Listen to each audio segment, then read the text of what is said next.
era wewe wewulira ng'otandise okugamba nze ebya TikTok by'abaana bato osigadde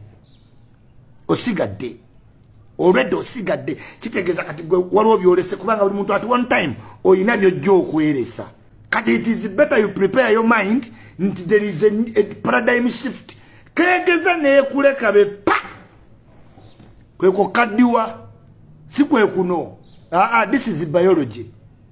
yes but okaddiira ddala kweko n'otukakagama for instance today senga osanga omuntu nga takwatanga ku smartphone ne waba uncle you have a very big difference between you ne uncle okuva ne ku mbozi so long as agamba ti nze buno obw'obupeesa bwe mmanyi bakuona ayina ey'akapeesa naye n'ayina n'eri naye so long as okuva simu za smartphone we zajja togikwatangako wasigala this is a shift geza osigale nga togiriiko owoomye okoze eki owoomye okukaddiwa kwe kutya kwe the shift sokkuleko oyinza n'okuba muto n'okaddiwa yes bantu bangi nnyo muli bakadde naye nga temukimanyi obukadde mumanyi buno this is biology this is biology naye oli mukadde mu ideology kati wokaddewa mu ideology ate oba wakaddiira ddala paradigm shift ebeerawo buli myaka 10 naye senga kakutanda shift eyo neekuleka step oba osigadde engeri gy'osigala tomanya every 10 years wabeerawo shift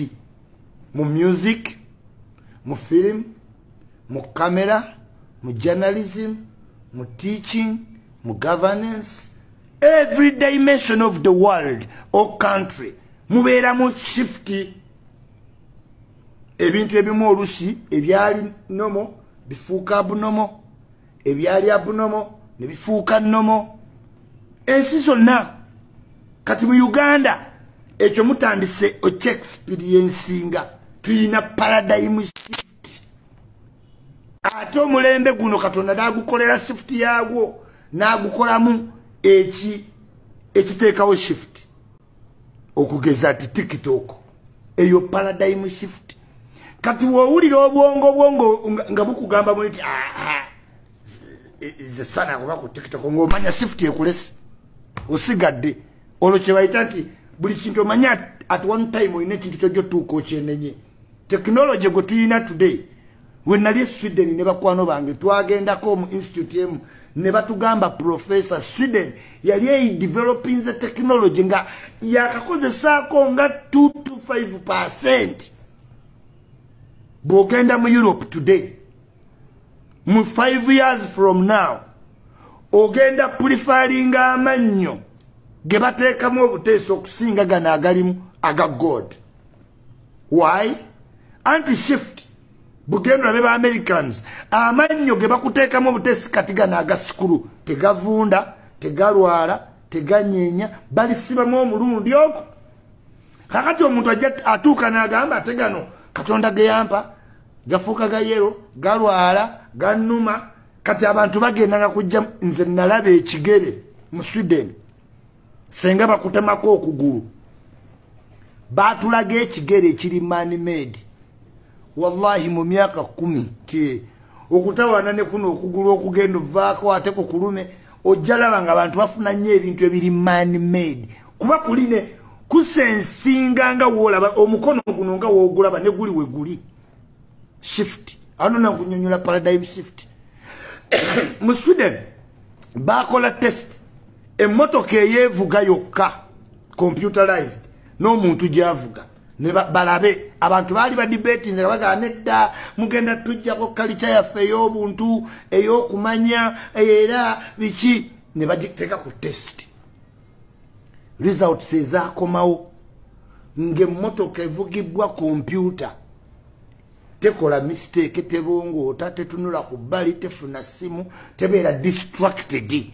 in simple terms ebintu byekola human being tasobola bikola which means it is preferably better okuba mu motoka eyevuga yokka than human being jakola ki javuga nkugambye ya computer togisuubira nti ekutte essimu simanyi etunulidde omuwala aw'amabina asala simanyi ani agiyise no etuuka mu time oteeka mu test address olwo shift zitandise kati eno mu Uganda ne shift nazo muzirabe mu many dimensions. Education, we are in a dimension of a shift where okusoma kwa kabi naye wa social capital etuza atasoma ne yasoma full figure akola ne senkubuge program eti paradigm shift. Why? Because TV yetaga attention, full figure has the attention, senkubuge has the knowledge. Kati bakola wamu eyo ye shift edda ng'okisangawa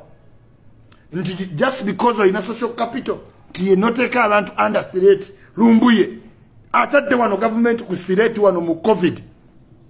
by social capital teyasoma si professor taina kintu kisomere nayenga engeri janyonyola ebintu obulimba bwonna bwabiteka but they were sinking in deep mu bantu shift wasigala wachi nkunyonyola bino byonna ebintu mu dimension ezenjawulo. Look, basebatta we baali bayimba mu music bakatolu bwamanga bazanya theater. A shift came mu 2010. A shift from 2000 mu 2010 a shift came. Ndowooza walaba nnyo katolu bwama bano bonna basegawa nga bayingiddwamu ba amba Mariachi Madratan Chiko nga waliwo comedy azenga ayawo wakuwemula nga bana aba theater tebakyayogera nga shift emazuchuka nga abantu okuwemula bakunomalize nga ekyandibadde shame ate kati kiri entertainment. Ontegeera bulungi ku paradigm shift oba okyasigadde mu katono stay put ichulio and set kakati bakatolu bwamwe mwabala banyonga bakomplaininga ebyebuka bawe mulabuwemuzi fetuzanye ebintu bitwala wiki bili scripted but the shift had rolled in a roller coaster. Shift yali emaze okujeba Madratan Chiko MC Fish Sinanyani mubalabye ebiseera ebyo era mwalabako shift ya karaoke nga Uganda yonna abaana baba baddamu nnyimba buli kiro olaba bu karaoke group karaoke eyo negenda kati ne wajja endala ne bakola comedy owowe mulaba wala ne bekola ebintu kati babadde bakyagiriko nga bakatolu bwamba bakomplaininga kati n'abagiriko kati nabo bawedde bali under pressure anti TikTok eze Mickey wa second years asesa okamala tewetaga kusasulira ate genda tuula mu comedy store nedde Mickey akusesa 24/7 ja oba ova ku Mickey notta ku Chakala Sipito kano ogenda okumala nga ne bwogenda mu comedy omaliriza ato olaba Bulisha Kasi Hashi Poppy Mickey Sims Fane Chakala Sipitoka every 2 seconds abantu bakyalinda bintu ku TV. Olaba omuntu nga yakola TV nga NBS na nyini wayo Kini Kalisa ali under a lot of pressure because ebyo byonna ebyuma bye yagula nti abaana batambula na busimu wano ne buguni embozi gyatu gende bagirete bagiteke ku TV bagirago regular ebate natuukayo nga yatambudde dda. Paradigm shift. You must embrace it.